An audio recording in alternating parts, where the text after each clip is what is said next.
Assalamualaikum warahmatullahi wabarakatuh. Halo semuanya, saya Andika Pratama Sutadi dengan NPM 251000001. Saya dari kelas A. Di sini saya akan berdiskusi, membahas atau mempresentasikan ulang materi yang saya pelajari di mata kuliah kewarganegaraan yang diajar oleh Pak Subelo. Saya akan membahas 3 materi kali ini. Materi yang pertama itu post-truth, warga negara cerdas di era digital. Yang kedua, negara dan konstitusi. Dan yang ketiga itu demokrasi. Dan ketiga materi ini sangat berkaitan karena sangat menentukan kualitas masyarakat di negara kita.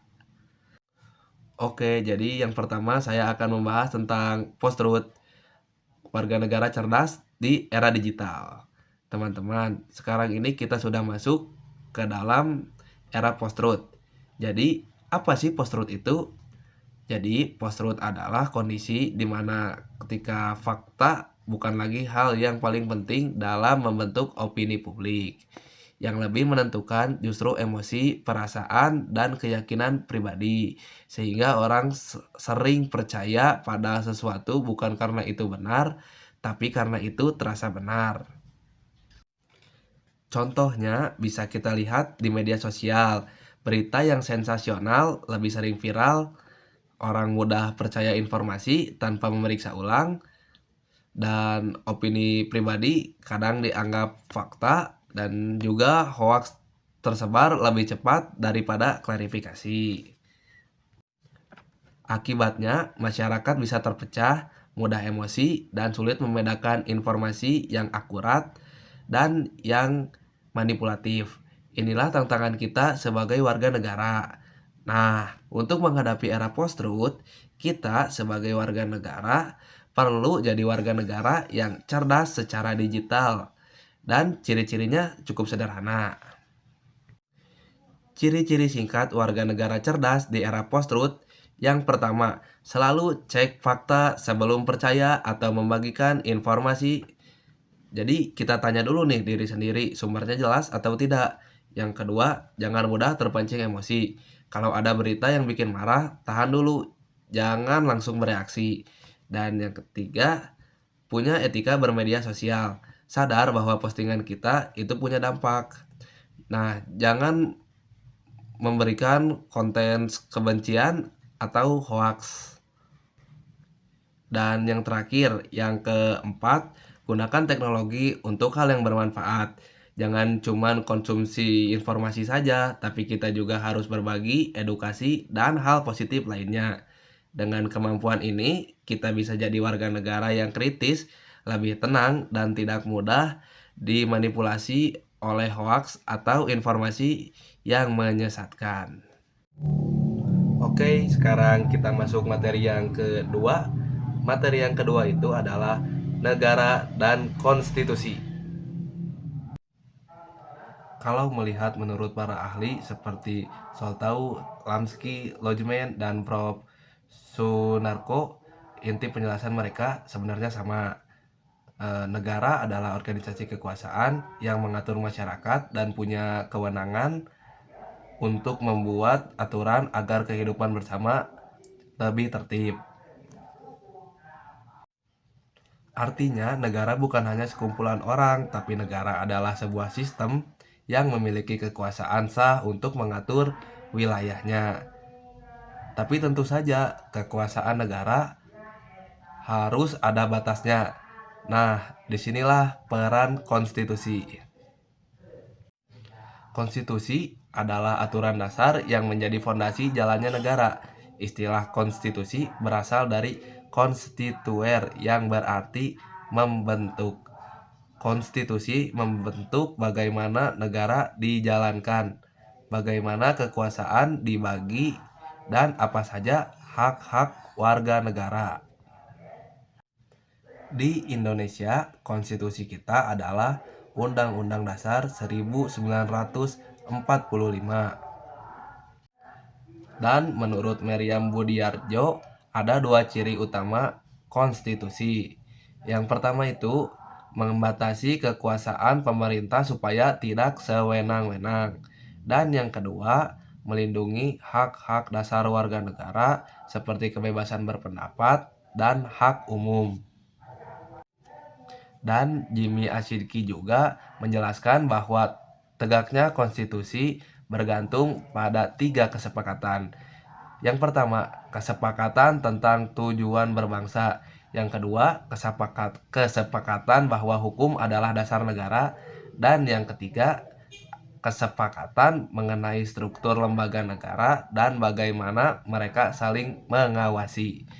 Jadi sederhananya, konstitusi adalah pondasi negara. Kalau pondasinya rusak atau tidak dijalankan, kehidupan bernegara akan menjadi kacau. Dan yang terakhir, yang ketiga, saya akan membahas tentang demokrasi. Demokrasi artinya kedaulatan berada di tangan rakyat.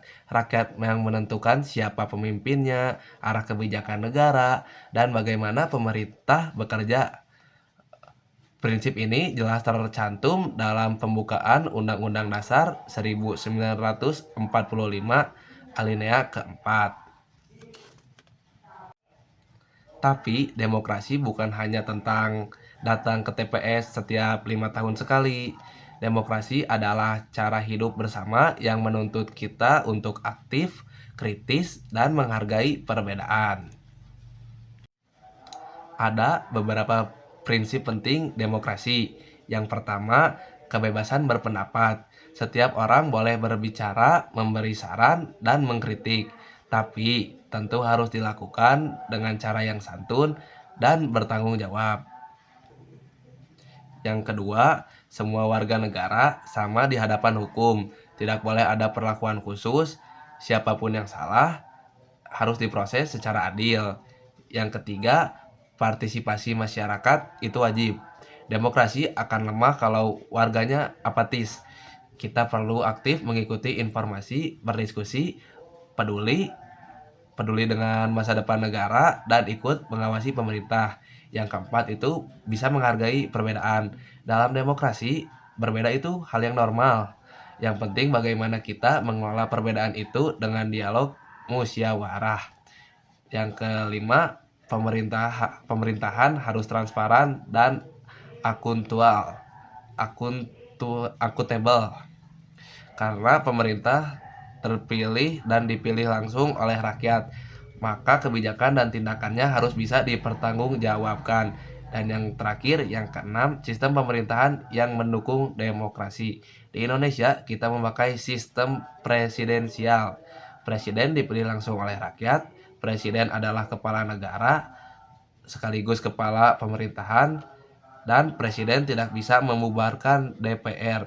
Sistem ini membuat pemerintahan lebih stabil dan jelas pembagian kewenangannya. Oke, jadi kesimpulan dari materi yang pertama dapat disimpulkan bahwa era post-truth menuntut kita untuk lebih hati-hati dalam menerima informasi. Kebenaran tidak boleh dikalahkan oleh opini atau emosi. Dan kita menjadi warga negara cerdas berarti kita tidak mudah terprovokasi, mampu memeriksa fakta, dan tetap menjaga etika dalam bermedia sosial. Dan untuk kesimpulan materi yang kedua, yaitu negara dan konstitusi, dapat disimpulkan bahwa negara memerlukan konstitusi sebagai dasar dan pedoman utama dalam menjalankan pemerintahan. Konstitusi berfungsi membatasi kekuasaan, mengatur, dan melindungi hak-hak warga negara. Dan untuk kesimpulan yang ketiga, materi demokrasi, yaitu dapat disimpulkan bahwa demokrasi bukan hanya proses pemilihan umum, tetapi juga meliputi partisipasi aktif masyarakat. Demokrasi hanya dapat berjalan baik apabila pemerintah bersikap transparan dan masyarakatnya peduli serta bertanggung jawab. Secara keseluruhan, ketiga materi ini mengingatkan kita bahwa kecerdasan digital, pemahaman konstitusi, dan sikap demokratis merupakan fondasi penting dalam menjadi warga negara yang baik dan bertanggung jawab. Sekian presentasi atau pembahasan ulang materi dari saya. Mohon maaf kalau ada salah-salah.